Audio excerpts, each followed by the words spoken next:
বিশ্ববিদ্যালয়ের সিনেটে যে মুহূর্তে আলোচনা হচ্ছিল গত বছর, দুইজন শিক্ষক যখন এই আলোচনাটা করে, আমার মনে আছে কোন এক ভাইস চ্যান্সেলর উনি দাঁড়িয়ে থেকে ওই যে গেস্ট রুমের টর্চার যে শব্দটা উচ্চারণ করেছে সেই জায়গাটা এক্সপান্স করতে হয়েছিল ঢাকা বিশ্ববিদ্যালয়ের সিনেটে। তো তখন কি আমাদের যারা বিজ্ঞ অভিভাবক আছেন তারা কি এটার প্রতিবাদ করেছিলেন? অন্য সকল শিক্ষক সেটা মেনে নেয়। এই কারণে আমি বলি ছাত্র রাজনীতির ভূত ঢোকানোর আগে আগে শিক্ষক রাজনীতির ভূতটা তাড়ানো উচিত।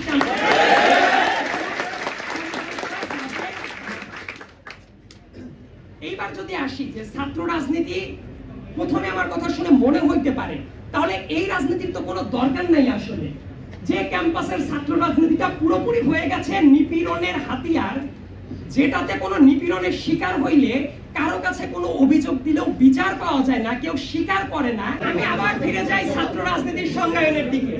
তো আমাদের গণপ্রতিনিধিত্ব আদেশ যেটা আছে সেটার দিকে যদি তাকান, খুবই স্পেসিফিক্যালি বলা আছে ছাত্রদের কোন সংগঠন কোন রাজনৈতিক দলে থাকলে তারা নির্বাচন কমিশন কর্তৃক তারা তাদের যে স্বীকৃতি সেটা বাতিল হয়ে যায়।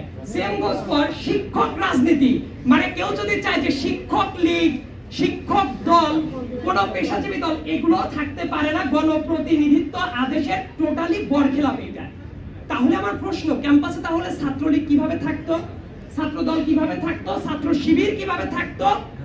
এবং অনেক বাম সংগঠন যারা অনেক ক্ষেত্রে মনে করে ছাত্র দল রাজনৈতিক, ছাত্রলীগ রাজনৈতিক, কিন্তু ক্যাম্পাসে অনেক ক্ষেত্রে অরাজনৈতিকতার ঝান্ডাবাহী দল হলো একমাত্র বাম দল।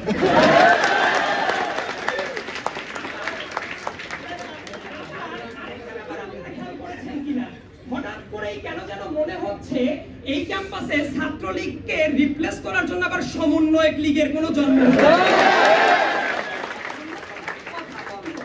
আমাদের কথার ভেতরে প্রত্যেকটা জায়গায় অ্যাড্রেস করার দরকার আছে।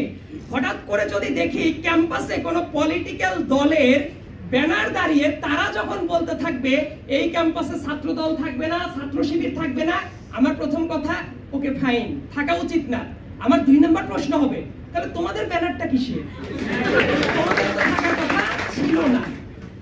তো তাহলে ছাত্র রাজনীতির স্ট্যাটাসটা হলো রাজনৈতিক দলের এই জায়গাতেই সূক্ষ্ম একটা মাইনাস আছে।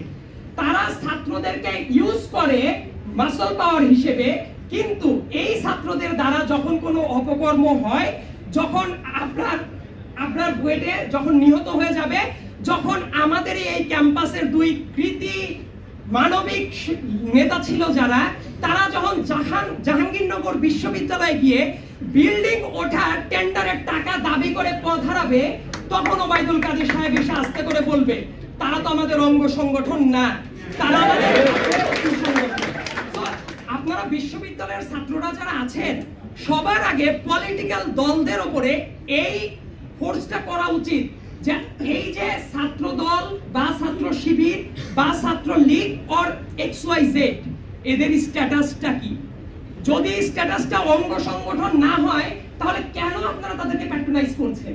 এবং এইটা তাদের যে দায় মুক্তি পাওয়ার একটা লুফল আছে, এই লিগ্যাল ব্যাপারটা নিয়ে আমি খুব একটা কাউকে কথা বলতে দেখি না। এই জায়গার পরে আমি আরেকটা জায়গায় চলে যাই যে আমাদের ক্যাম্পাসে কি ছাত্র রাজনীতি থাকা উচিত নাকি উচিত না। আমি কনক্লুসিভ কোনো রিমার্কের আগে উভয় সিস্টেম কিভাবে চলতে পারে সেই ব্যাপারগুলো নিয়ে একটু কথা বলবো। তবে ছাত্র রাজনীতি থাক অথবা না থাক, সবার আগে যেটা জরুরি ডাকসু ইলেকশন এবং হল সংশোধন।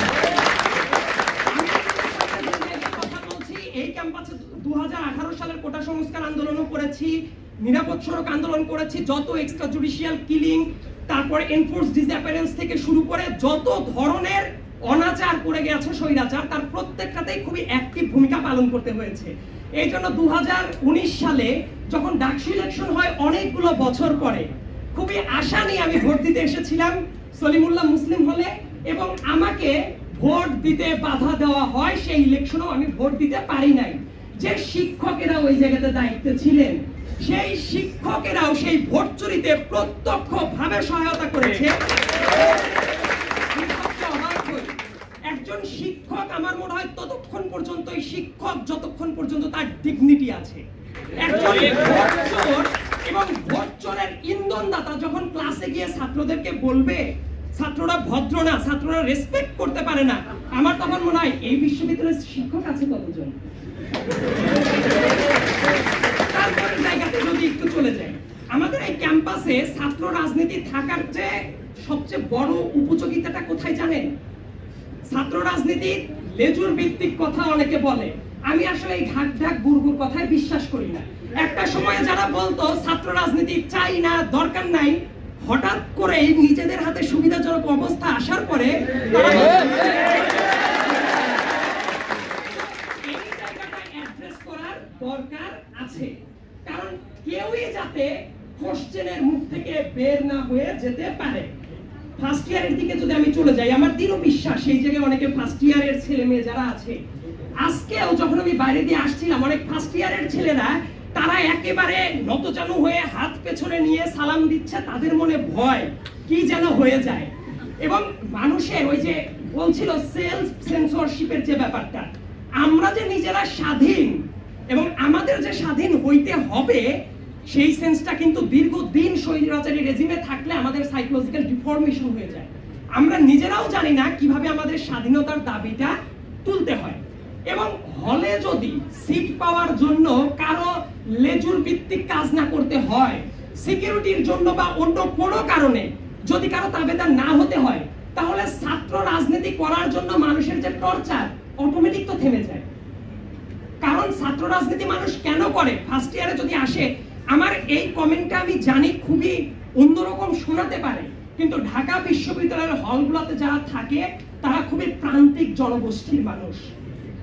তা না হলে আমাদের এই হল, প্রত্যেকটা হলে আমাদের যে গণরুম যেটা আছে, এইগুলো কোনো গণরুম না। আমি রিফিউজি ক্যাম্প যখন ভিজিট করেছি, রিফিউজি ক্যাম্পের চেয়েও জঘন্যতম পরিবেশে থাকে ঢাকা। খুবই চমৎকার গেস্ট রুম, এই গেস্ট রুমকে আমি তুলনা করতে চাই এক একটা কনসেন্ট্রেশন ক্যাম্পের সাথে।